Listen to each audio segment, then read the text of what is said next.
What went so catastrophically wrong on Air Alaska Flight 261? Holy! A routine flight turns into a devastating disaster for 88 people on board and their families. Now, the investigation of this fatal error on Air Emergency.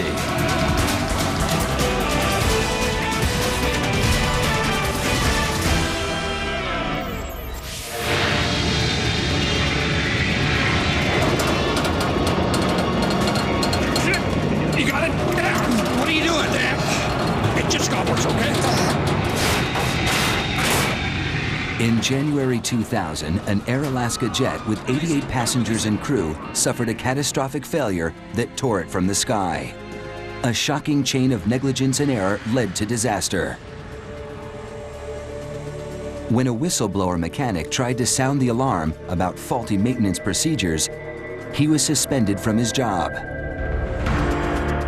This investigation exposes deeply worrying shortcomings in maintenance and regulation that afflict the airline industry. It shows how a series of devastating errors combine to produce a tragic accident, one that could happen again.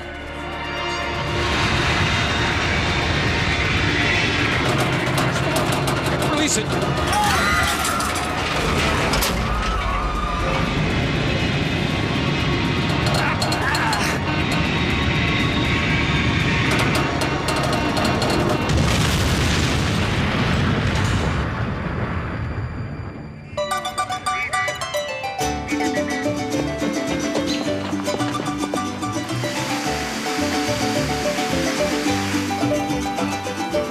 Puerto Vallarta is a popular holiday resort on the Mexican Pacific coast, one of several Mexican destinations served by Alaskan Airlines. Colleen Worley went there to celebrate a family birthday. The 34-year-old was an avid traveler who spoke Spanish well and had visited Mexico many times.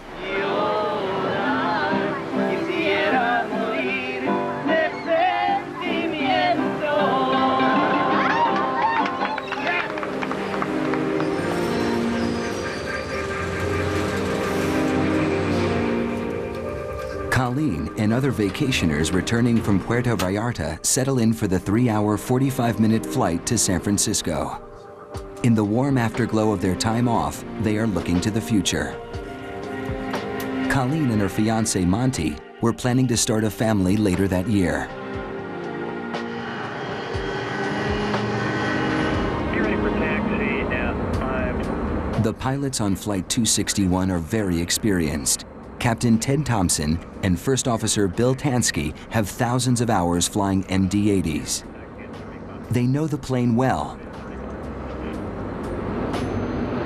The MD-83 is one of a successful and popular family of rear-engine, low-flying planes. Originally launched in 1980, more than 1,100 were delivered worldwide. Flaps? Check. Confirmed. Spoilers? Check. Arm. But on January 31st, 2000, as they prepared Flight 261, Thompson and Tansky had no idea that deep in the plane's tail lay a critical weakness. Takeoff.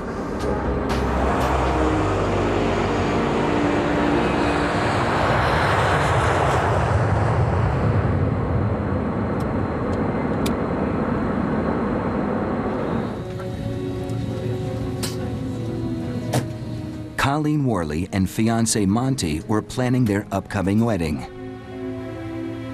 They had announced their engagement at Christmas time, and so it was a time for everybody to sort of congratulate them, and so we decided we'd have a party for the family. Abby Miller Bush had visited Mexico with her husband Ryan and their friends to celebrate her new job at Microsoft. It's hard to describe how joyful a girl she was. She was well known for that care that she had in her, a trait that you can't put a value on. Dean and I had been there a lot together, and it was the first time that he went without me. Dean taught me how to play. He was always up. He told jokes a lot. People described him kind of as a puppy dog. Shortly after takeoff, Captain Thompson and First Officer Tansky get the first sign of trouble. The horizontal stabilizer on the tailplane won't move. The pilots carry out a standard checklist to try and free the stabilizer. Stabilizer trim switch. Normal. Circuit breakers. Reset if tripped. D9, D10, D11, okay. The stabilizer on the MD-83 is a 40-foot wide horizontal surface on the front of the tail. It's like another wing. Together with the elevators at the rear of the tail, the stabilizer is used to adjust the angle of the plane in flight. The stabilizer wasn't moving. Thompson and Tansky assumed there was a fault in the electric motors that move it up and down. They believed they could fix the problem. They had no idea they were in great danger. What they dealt with was something that really snuck up on them. It was not supposed to be a big deal. If it had been, they would have turned around and gone back in to the Mexican airfield they came out of. So it's perfectly all right to troubleshoot it. The pilots repeatedly try the two switches that operate the stabilizer. The primary motor is activated by both the switch on the control stick, known as the pickle switch, and the sliding suitcase handles on the center control. Either system operative. No. Both systems inoperative. Consider stab jam. Do not use autopilot. Check. The jammed stabilizer is pushing the aircraft down towards the ground. At 28,500 feet, the pilots switch off the autopilot and fly the plane manually. Both systems They have to pull back hard on the control column to push the nose of the plane up. This requires considerable effort. The plane climbs for the next 7 minutes to its cruising altitude of 32,000 feet. As they fly up the coast, the pilots contact their airline's maintenance department for assistance. Maintenance, we need to know if any faults like this got reported recently for this aircraft. Whether there are any switches that we might not be aware of that could get those motors turning again. Roger 261. I Have verified no history on your aircraft in the past 30 days. Yeah, we didn't see anything in the logbook. I use the example of the average layman, I think, can understand. If you try to start your car and it doesn't crank, you try jiggling the key in the socket and then try it again. And I think that the crew was probably understandably going through a lot of these, well, maybe it'll work now, or let's try this, let's try that. The pilots need to think about what will happen when they descend for landing. How will the plane behave? Will they be able to control it? But several minutes after requesting help from the ground, they are getting no advice. As Flight 261 approaches Los Angeles off the coast, the problems on board were about to get far worse.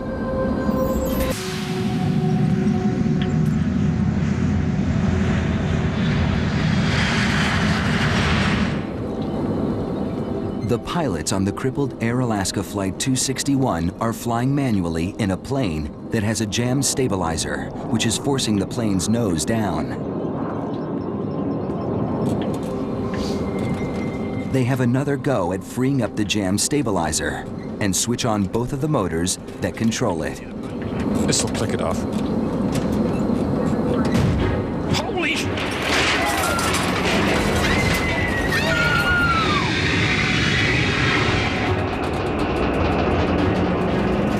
Shit! You got it down! What are you doing? Damn! It clicked off! From 31,000 feet, Flight 261 plunges downward for more than a minute. The pilots battle for control. It just got worse, okay?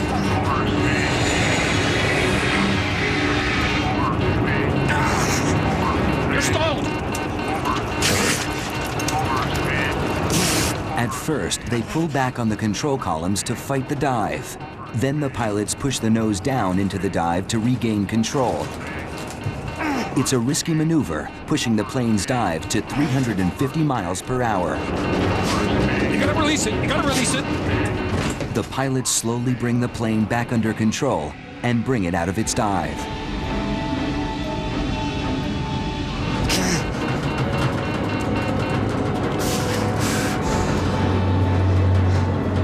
Let's get speed brakes.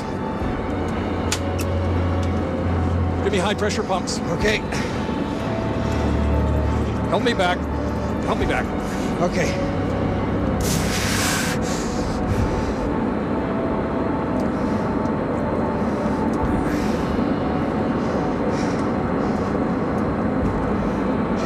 Center Alaska 261.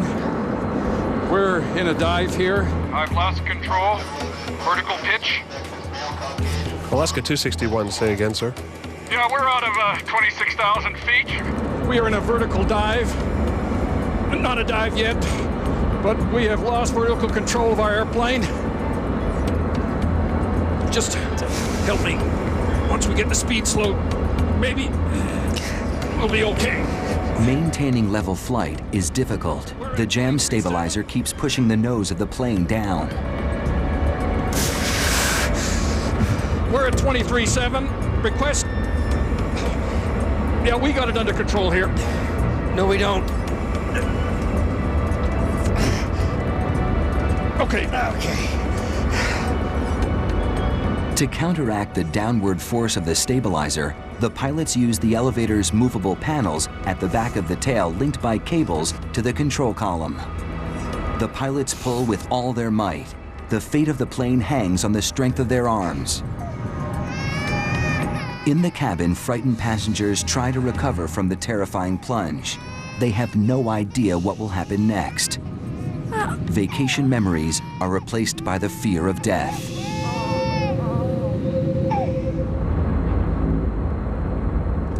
In the cockpit, the pilots fight to control the plane's speed so they can land. They've got a handful of airplane. They get her stabilized, and they're now in a situation where they make the decision properly to go in on an emergency landing to Los Angeles International.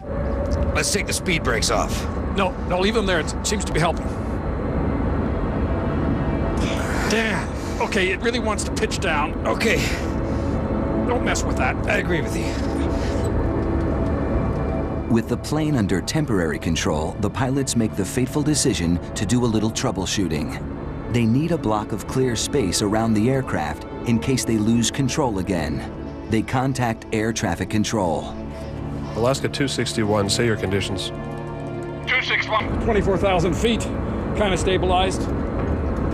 We're slowing down here, and we're going to do a little troubleshooting. Can you give me a block altitude between 20 and 25? Alaska 261, maintain block altitude flight level 200 through flight level 250. The pilots now have clear airspace above and below the plane. They try to figure out their next move. You got the airplane. Let me just try it. Okay. How hard is it? I don't know. My adrenaline's going. It was really rough back there for a while. Yeah, it is. Whatever we did is no good. Let's not do that again. Yeah, it went to full nose down. It's worse than it was before? Yeah, we're in much worse shape now.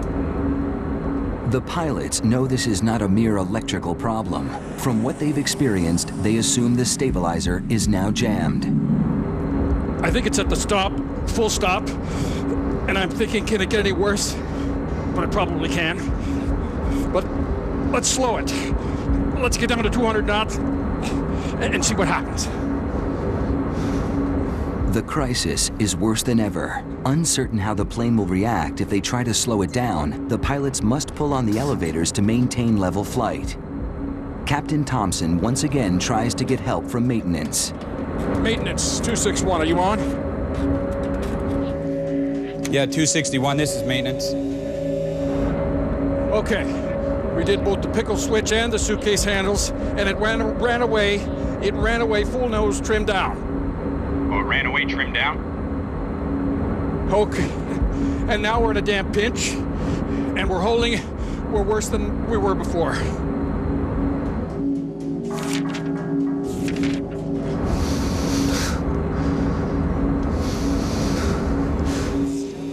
You getting full nose trimmed down, but you don't get... No nose trim up, is that correct? That's affirmed. We went to full nose down, and I'm afraid to try it again to see if it would go in the other direction. Okay, well, your discretion. If you want to try it, that's okay with me. If not, that's fine. See you at the gate. As important as it is to have that ground contact with people with maintenance manuals and experience on the ground and the ability to call up the manufacturer, it's not always going to give you a magic answer. The crew had already gone through every logic tree they possibly could think of. Maintenance clearly does not understand the severity of the situation. This is the last the crew will hear from them. No one can help the pilots now as they struggle with the plane's jammed stabilizer.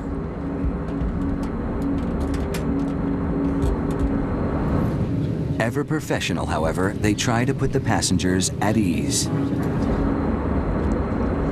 Folks, we have had a flight control problem up front here.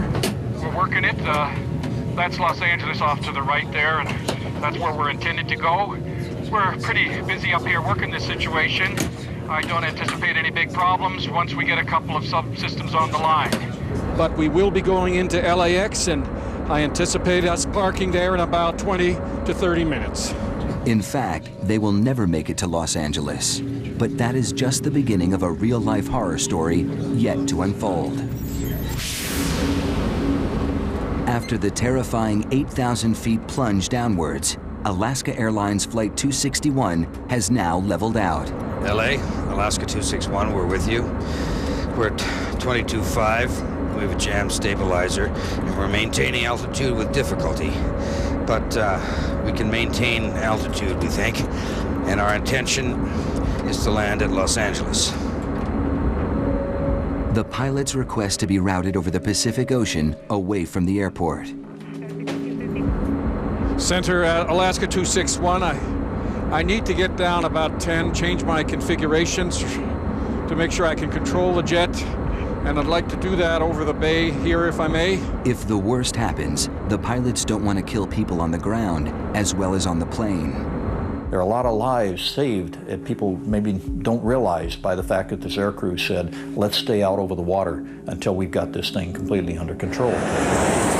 As they maneuver out over the ocean, the crew again asks air traffic control to keep the space around them clear.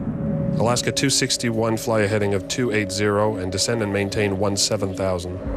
280 and 17,000 Alaska 261, and we're generally needing a block altitude.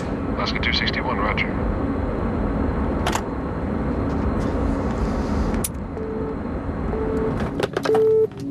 I need everything picked up and everybody strapped down. The pilots concentrate on flying the plane, even though they don't know what will happen. Test flying now. How's it feel? It's wanting to pitch over more. Okay, get some power on. I'm at 250 knots. Real hard? Well, actually, it's pretty stable right here, see, but we got to get it down to 180. The pilots are trying to slow the aircraft down to landing speed without losing control.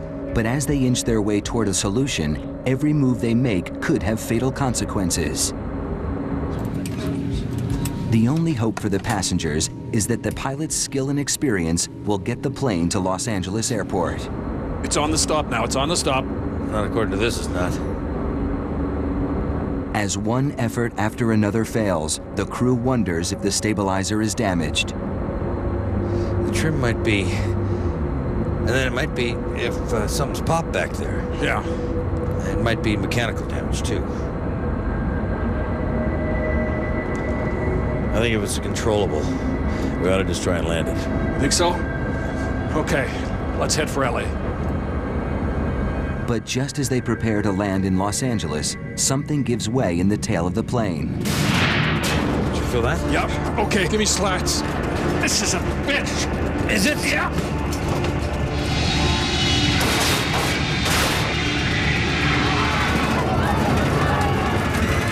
The plane dives straight down from 18,000 feet.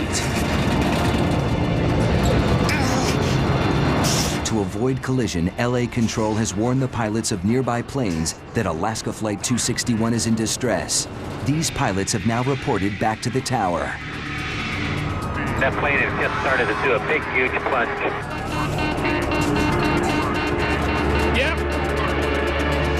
Yes, sir. He is definitely in a nose-down position, descending quite rapidly. Definitely out of control.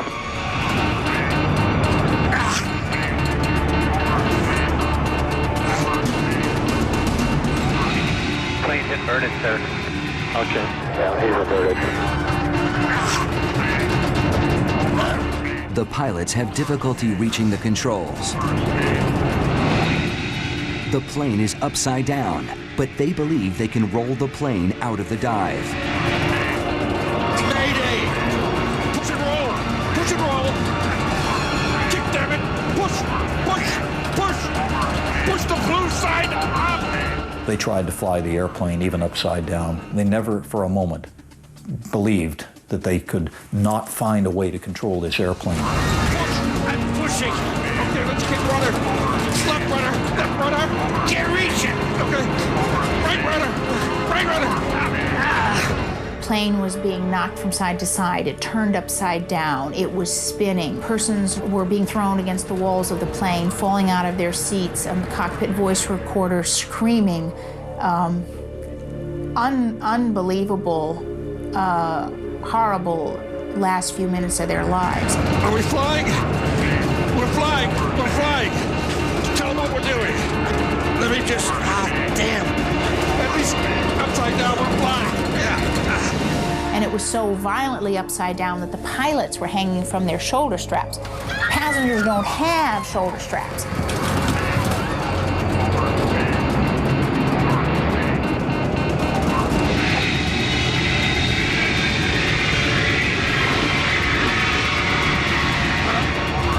Here we go.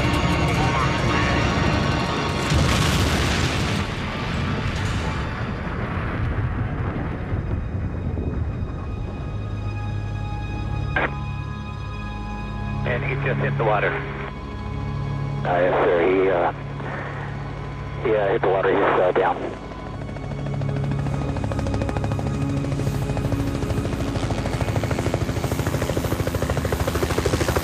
After a terrifying 60-second dive, Flight 261 hit the Pacific Ocean at close to 250 miles an hour.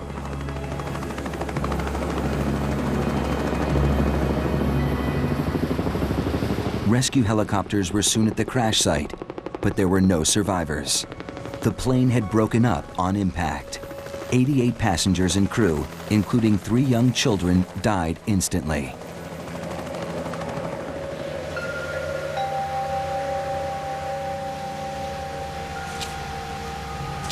Fred Miller lost his daughter Abby and her husband Ryan.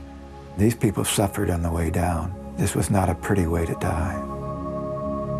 One witness said it spun at times, almost like a top. And he said, to think people, somebody who has a life to live is in there, dying. He says it's one of the most horrifying memories I'll ever have.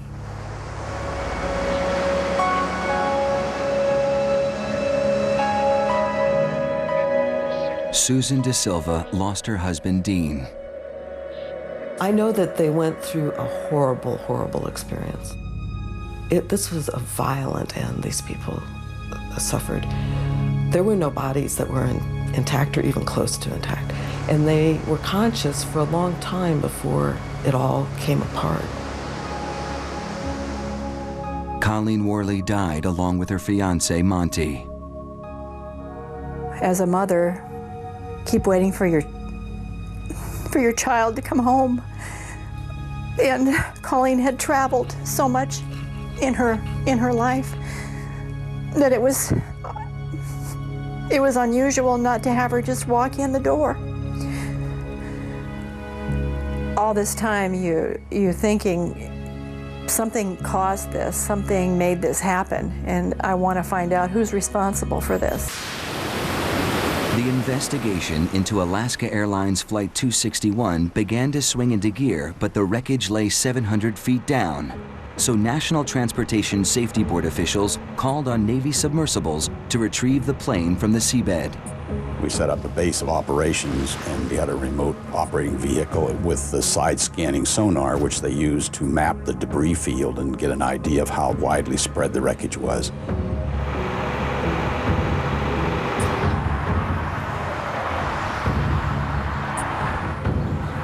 At the NTSB in Washington, the investigators' immediate concern was to find out what had brought the plane down. The first clues came from the cockpit voice recordings. LA, Alaska 261, we're with you. We're at 22.5. We have a jam stabilizer, and we're maintaining altitude with difficulty. We immediately suspected some problem in the tail of the airplane, which is where the controls are. Something was wrong back there, and that was the key piece of wreckage to look for. The MD-83 that crashed was a revised version of the Douglas Corporation's DC-9, which was an extremely popular plane. More than 2,000 were delivered to airlines worldwide. The engines were at the rear of the plane, and the distinct T-shaped tail was an essential element of the design. In a big turbojet aircraft, one of the rather brilliant elements of the design is that since you're going to be loading passengers and cargo, you want to be able to have that aircraft loaded a little nose heavy or a little tail heavy. Well, in order to do that, you actually had to have that entire stabilizer moving. But the ones that are the most difficult to engineer are the T-tailed airplanes, where you have the vertical stabilizer and the horizontal sitting on top. And we call that stabilizer trim. And that is an essential element of what makes these aircraft so usable. In the MD-83, a motorized jack screw on the tail moves the horizontal stabilizer up and down. As the stabilizer moves up, the nose of the airplane moves down. As the stabilizer moves down, the nose of the airplane moves up. But what role had the 2-foot-long jack screw played in the loss of Flight 261? The investigators were anxious to inspect it as soon as it was recovered from the seabed. The jack screw wasn't mated with the nut that it screws into. It was just by itself, and the nut was found in another piece of structure a few feet away from where the jack screw was. To have a screw separate itself from a nut with very thick threads surprised us. Secondly, we noticed that there was a curled piece of brass around the jack screw, and all of the threads that you can see here, these ridges, were gone. They had been stripped out, and the remnants of those were found coiled on the jack screw. Once the thread had been stripped off the nut, the jack screw could no longer turn.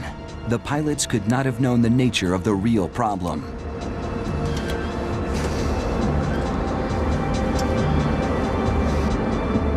The crew was confronted with a situation that had never occurred before. There is no failed jack screw procedure in the quick reference handbooks that they have available. There is no training for it.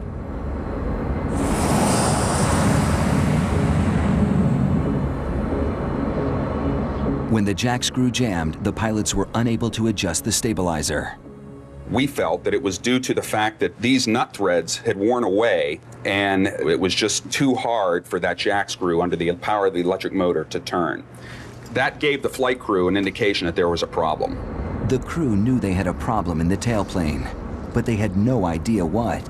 2 motors controlled the jack screw, and they tried each of them in turn.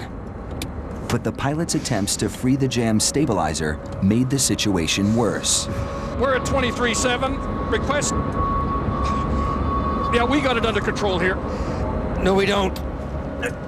Where they went wrong was that they wanted to try both the alternate and the primary trim motors at the same time. When the pilots switched both the electric motors on, the jack screw moved, but the threads had given way, and the jack screw was now held on only by a single retaining nut. From this point on, the plane was doomed. That end nut was never designed to hold the loads generated aerodynamically by the airplane. Let's get speed brakes. Give me high pressure pumps. Okay. Now we know, in the glaring light of hindsight, now when we turn the situation around in time and look back, we can see that this aircrew and no aircrew should have ever been fooling with the trim and trying to run it back and forth. The retaining nut grew weaker and weaker. Then, finally, through the loads beating down on that nut, the nut finally failed. Feel that? Yep. Okay, give me slats. The jack screw slid completely out of the Acme nut, allowing the horizontal stabilizer to move well beyond its aerodynamic limits. This is a bitch. Is it? Yeah. The stabilizer forced the plane down. The elevators broke off and the plane rolled into its final dive. Okay, let's keep rudder. Left rudder. Left rudder.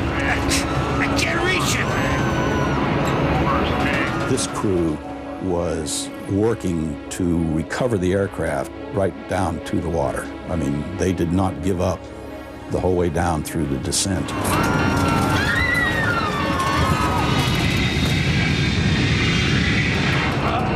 Here we go.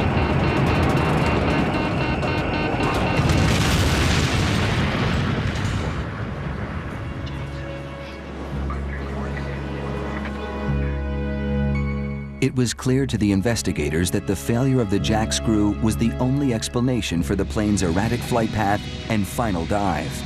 But why had this happened? Why had the jack screw failed?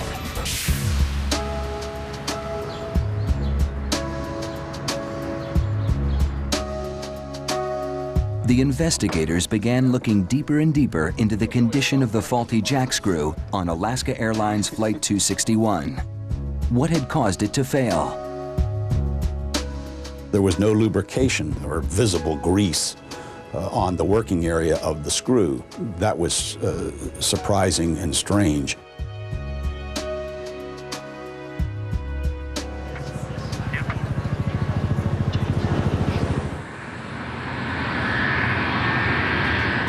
The discovery of no grease on the jack screw alarmed investigators. They alerted the Federal Aviation Administration, who ordered an immediate check on all the MD-80s in the United States.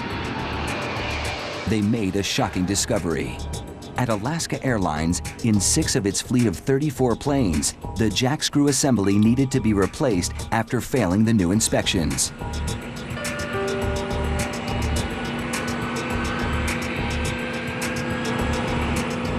No grease is the culprit. No grease or inadequate grease is the only thing that can give you that wear rate.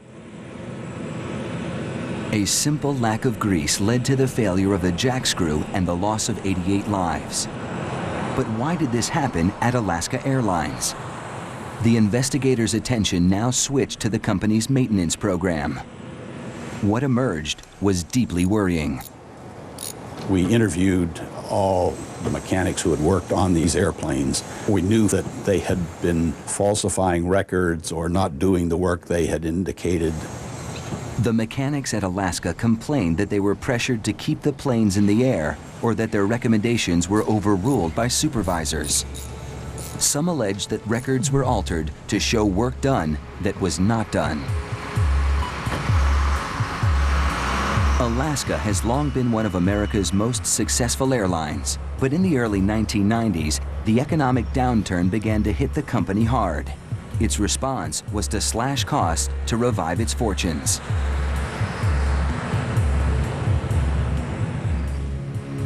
Alaska Air began flying the planes more intensively. It sharply increased the average daily use of its fleet. Keeping the planes in the air earning money put maintenance schedules under pressure.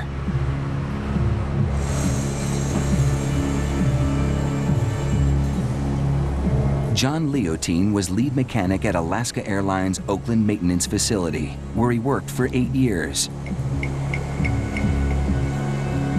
Leotine felt that the new pressures on maintenance put passengers' lives at risk. He was to pay dearly for expressing those concerns. We have used an actor to portray his experiences based on his sworn evidence to the NTSB.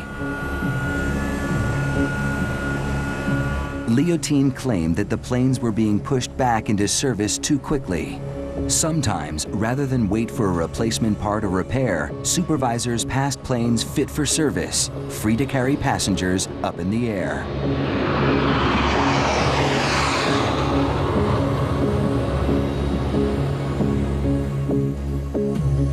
In October 1998, more than 15 months before the crash, John Leotine became so worried that he did something that would change his life forever. He reported Alaska Airlines to the Federal Aviation Administration, alleging violations of maintenance procedures. There were very few voices at Alaska who had concerns about the maintenance. There should have been more, and there should have been people listening. John Leontine is a hero in my book. In December 1999, more than a year before the crash, FAA and Department of Transportation officials moved on Alaska Airlines.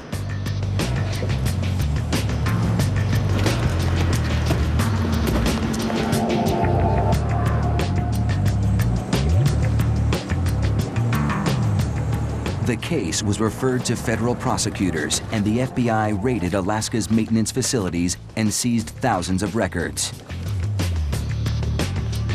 The raid was the opening shot in a federal grand jury investigation, which would last 3 years.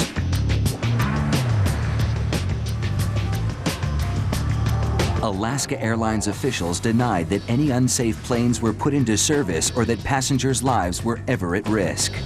The investigation revealed hundreds of violations of federal regulations. Alaska Airlines was fined. The FAA insisted on changes to the company's maintenance and safety procedures. The FAA also suspended 2 supervisors for falsifying records.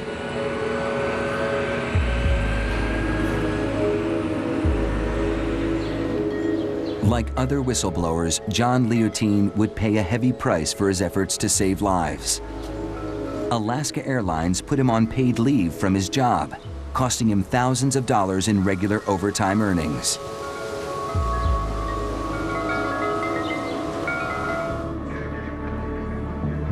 Then, in January 2000, John Leontine saw his worst nightmare come true. The kind of accident he had tried to prevent by contacting the federal authorities now took place just off the coast of California.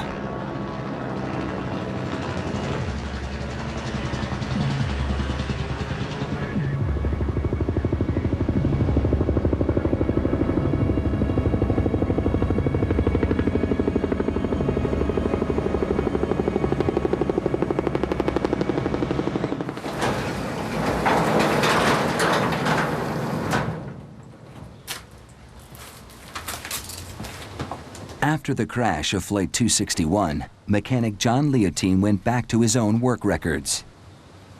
Incredibly, he found that he had had a direct link to the crashed airliner. More than 2 years before, at the plane's last overhaul, he had ordered the jack screw on this particular airplane to be replaced. He then went off shift.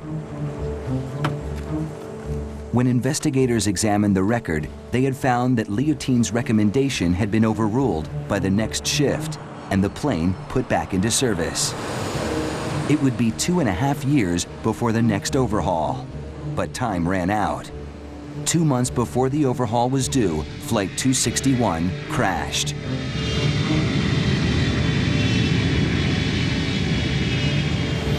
Alaska Airlines labeled Leontine a disruptive influence. Later, he sued the company for libel. Alaska settled, but Leontine could no longer work in the industry he loved. I get calls almost every week of somebody saying, should I blow the whistle? And I always tell them, you need to know, you need to be prepared to find another line of work, because you will not work in the industry and you will not work in the government.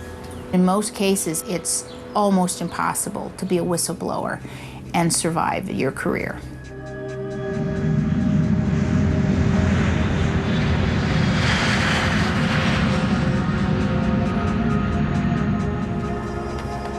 As the investigators continued their work into Flight 261, they made another startling discovery about the drive to cut costs at Alaska Airlines. To keep planes flying more often, Alaska had dramatically extended the intervals between service. This was significant because when a plane is designed, every part has a schedule, listing when it is serviced and when it must be replaced.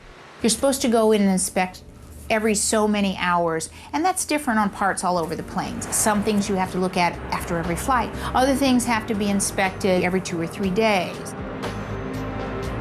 By 1996, Alaska Airlines had extended the intervals between jack screw inspections by 400%.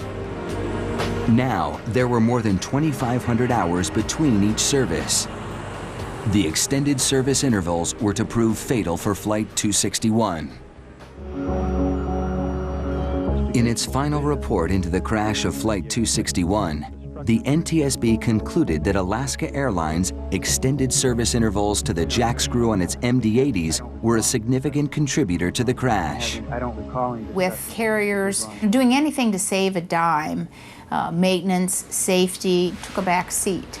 And one of the shocking things about Alaska is that they were allowed to increase inspection intervals. And it was very shocking because that is the only way we have safety. The extended maintenance intervals meant that the lack of grease on the jack screw was not discovered before the crash. But now investigators wondered if the failure of the jack screw assembly revealed a basic flaw in the plane's design. They discovered that the MD-80 broke one of the fundamental rules of aircraft design. It was not fail-safe. The design philosophy that has made aviation so safe is that we should never ever have a situation in which one catastrophic failure of some component of the airplane causes us to lose the airplane. There was no backup to the jack screw and its nut. Engineers never envisioned a situation on the DC-9 or the MD-80 where the jack screw might fail. With inspections every 600 flight hours and replacements every 2,000 hours, designers did not add an additional backup system. The MD-80 continues to fly worldwide despite the revelation of this dangerous design flaw. The jack screw assembly has not been redesigned. Inspection intervals have been shortened, but airlines still rely on proper maintenance to prevent the same accident happening again. In its final report, the National Transportation Safety Board concluded that the crash of Flight 261 was due to the lack of adequate greasing and the stretched service intervals. When coupled with the design of the jack screw, these failures led to a completely avoidable accident and the loss of 88 lives.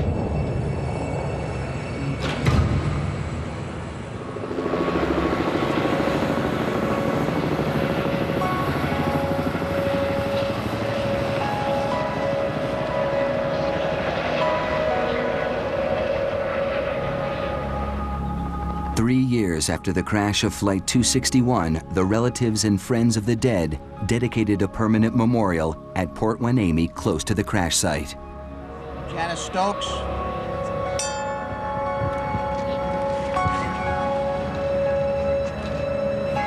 I think the best thing and the only thing in our infinite inadequacy of making up for the loss from this life is to say something that we've been able to say on a lot of other accidents to other grieving families, and that is, those deaths will not be in vain. We will not let them be in vain. Every one of those lives will be made to count in terms of making sure that 3, 4, 5, or 10 other people do not die. Miss Carol Carlson. Colleen was different. She was adventurous, and there's nobody like that in our family. And I don't know what we can do except to remember Colleen and to live our lives now a little bit better for her. You know, when I was growing up, we didn't wear seatbelts. There weren't even seatbelts in cars. And now we know that we need to wear seatbelts. We didn't know that much about smoking cigarettes, and now we know that we can't smoke cigarettes. Well, there's a lot to learn about airline safety, too. Ryan Bushy. None of us are the same anymore. It's like walking into a giant storm. Wave after wave forming up, coming in, because it never stops. Grief over the loss of a child is not something I wish on anybody. This plane went down because of neglect. It seems like such an unholy type of loss. What a hard way to die. So an airline can, make more money.